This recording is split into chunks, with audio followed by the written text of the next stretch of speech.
નમસ્કાર. 6 ફેબ્રુઆરી 2026 થી બુદ્ધિ વાણીના વ્યાપારના કારક યુવરાજ બુધ કુંભ રાશિમાં વક્રી અવસ્થામાં ગોચર કરશે. 6 ફેબ્રુઆરીથી 21 માર્ચ સુધી બુધના ગોચર રહેશે. ધનિષ્ઠા, સદભિષા અને પૂર્વ ભાદ્રપદ નક્ષત્રમાં ગોચર રહેશે.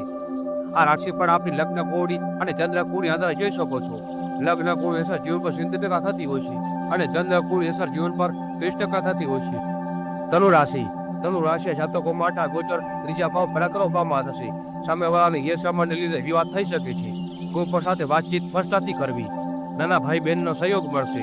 વક્રી બુધની 7મી દ્રષ્ટિ આપના ભાગી ભાગો પડશે, જેને લીધે અટકેલા કામ પૂરા થશે. ખંભામાં દુખાવો, ગળું સૂકવવાની સમસ્યા પરેશાન કરી શકે છે. ઉપાય માટે વિષ્ણુ સહસ્ત્રનામનો પાઠ કરવો અને ગુરુવારે ભગવાન વિષ્ણુને પીળા ફૂલ અર્પણ કરવાથી લાભ થશે. મકર રાશિના જાતકો માટે આ ગોચર સોના અને વાણીના ભાવમાં થશે. ફસાયેલા પૈસા પાછા મળવાના યોગ બનશે.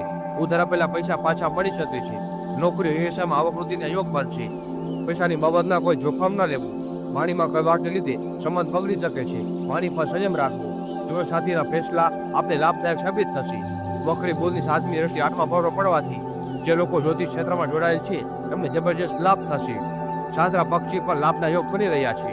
દાંતમાં દુખાવો અને આંખમાં બળતરા જેવી સમસ્યા પરેશાન કરી શકે છે.